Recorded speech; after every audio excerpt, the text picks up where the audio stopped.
शिव जी के महाकाल आदि 10 अवतारों तथा 11 रुद्र अवतारों का वर्णन। तदंतर यक्षेर शिव अवतार की बात कहकर नंदीश्वर ने कहा, मुनि अब शंकर जी के उपासना खंड द्वारा सेवित महाकाल आदि 10 अवतारों का वर्णन भक्तिपूर्वक श्रवण करो। उनमें पहला अवतार महाकाल नाम से प्रसिद्ध है, जो सत्पुरुषों को भोग और मोक्ष प्रदान करने वाला है। उस अवतार की शक्ति भक्ति मनोवांछित पूर्ण करने वाली महाकाली है। दूसरा तार नामक अवतार है, जिसकी शक्ति तारा देवी है। वे दोनों भुक्ति मुक्ति के प्रदाता तथा अपने सेवकों के लिए सुखदायक है। बाल भुवनेश नाम तीसरा अवतार हुआ है। उसमें बाल भुवनेशी शिवा शक्ति हुई, जो सज्जनों को सुख देने वाली तथा भक्तों के लिए सुखद तथा भोग मोक्ष प्रदक षोडश श्री विद्येश नाम अवतार हुआ। षोडशी श्री विद्या शिवा उसकी शक्ति हुई।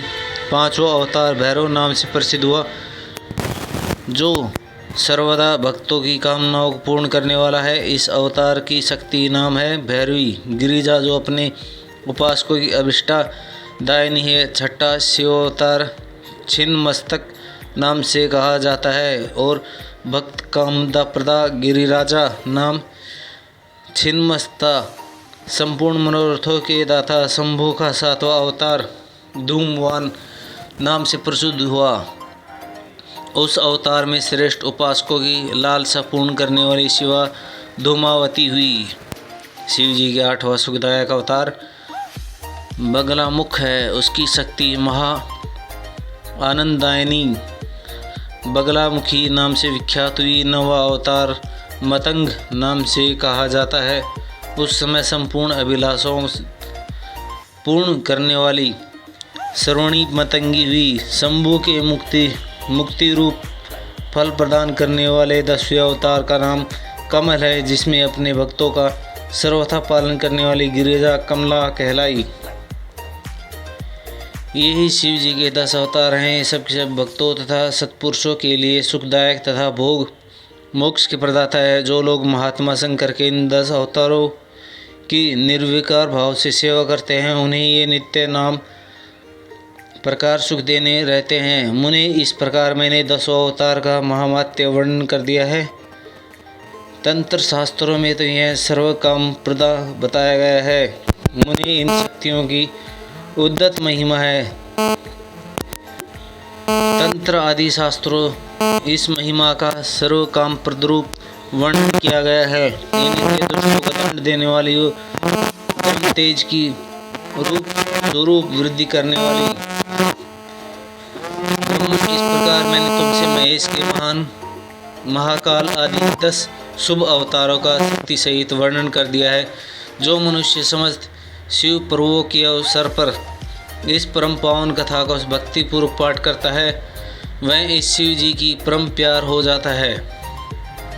इस आख्यान का पाठ करने से ब्रह्मांड के ब्रह्म तेज की वृद्धि होती है। क्षत्रिय विजय लाभ प्राप्त करता है, वैसे धनपति हो जाता है और शूद्रों को सुख की प्राप्ति होती है। सब धर्मपरायण शिव भक्तों को यह चरित्र सुनने सुख प्राप्त होता है और उनकी भक्ति शिव के विशेष रूप से बढ़ जाती है। मुनि, अब मैं शंकर के एकादश श्रेष्ठ अवतारों को वर्णन करता हूँ। मुनि, उन्हें श्रवण करने से अत्यधिक जनित बाधा पीड़ा नहीं पहुँच सकती। पूर्व काल की बात है, एक बार इंद्र आदि समस्त देवता दैत्यों पराजित हो गए। तब वे भयभीत हो अपनी अमरावती को छोड़कर भाग खड़े हुए। यूँ दैत्य द्वारा अत्यंत पीड़ित हुए वे सभी देवता कश्यप जी के पास गए। वहाँ उन्होंने परम व्याकुलतापूर्वक हाथ जोड़ और मस्तक झुकाकर उन्हें चरणों में अभिवादन किया और उनका भली भांति स्तुति करके आदरपूर्वक अपने आप को कारण प्रकट किया तथा दैत्य द्वारा पराजित होने से अत्यंत उत्पन्न हुए सारे दुखों को कह सुनाया। तात अब उन्होंने पिता कश्यप जी के देवताओं की उस कष्ट कहानी को सुनकर अधिक दुखी नहीं हुए। क्योंकि उनकी बुद्धि शिवजी में आसक्त थी। मुने उन शांति बुद्धि मुनि ने धैर्य धारण करके देवताओं को आश्वासन दिया और स्वयं परम हर्ष पूर्वक विश्वनाथपुरी काशी को चले पड़े। वहां पहुंचकर उन्होंने गंगा जी के जल में स्नान करके अपना नित्य नियम पूरा किया और फिर आदरपूर्वक उमा सहित सर्वेश्वर भगवान शिवनाथ की भलीभांति अर्चना की। तदंतर शंभु दर्शन के उद्देश्य से एक शिवलिंग की स्थापना करके वे देवताओं के हितार्थ परम प्रसन्नतापूर्वक घोर तप करने लगे। मुनि शिवजी के चरण कमलों के आसक्त मानव वाले धैर्यशाली मुनि कश्यप को जब यूँ तप कर रहे हुए बहुत अधिक समय व्यतीत हो गया, तब सत्पुरुषों की गति रूप भगवान शंकर अपने चरण मुँह तल्लीन मन वाले कश्यप ऋषि को वर देने के लिए वहाँ प्रकट हुए।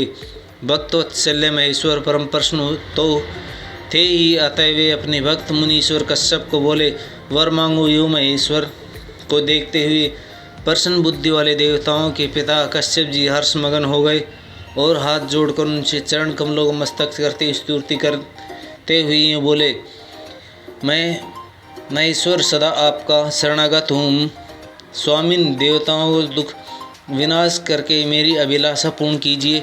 देवेश मैं पुत्रों के दुख से विशेष दुखी हूँ, अतः इस मुझे सुख कीजिए, क्योंकि आप देवताओं की सहायक है। नाथ महाबली दैत्यों ने यूँ देवताओं और यक्षों की पराजित कर दिया, इसलिए शंभो आप मेरे पुत्र रूप में प्रकट होकर देवताओं के लिए आनंददाता बनिए।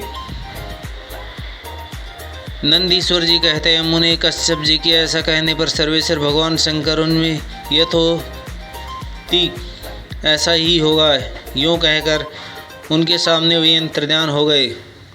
तब कश्यप जी महान आनंद के साथ तुरंत ही अपने स्थान को लौट गए। वहाँ उन्होंने वह सारा वृतांत आदरपूर्वक देवताओं से कह सुनाया। तदंतर भगवान शंकर अपनी वचन सत्य करने के लिए कश्यप द्वारा सुरभि के पेट से 11 रूप धारण करके प्रकट हुए।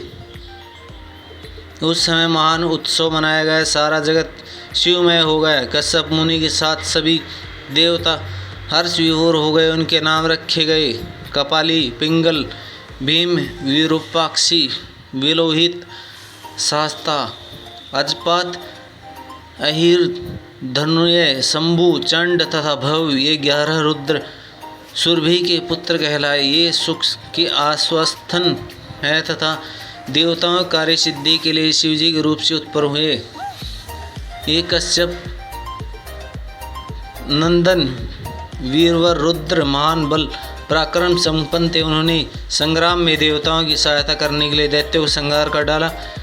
इन्हीं रुद्रों की कृपा से इंद्रादि देवगण दैत्यों को जीतकर निर्भय हो गए। उनका मन स्वस्थ हो गया और वे अपना अपना राजकार्य संभालने लगे। अब भी शिव रूपधारी हुए सभी महारुद्र देवताओं की रक्षा के लिए सदा स्वर्ग में विराजमान रहते हैं। तात इस प्रकार मैंने तुमसे शंकर जी के 11 रुद्र अवतारों का वर्णन किया।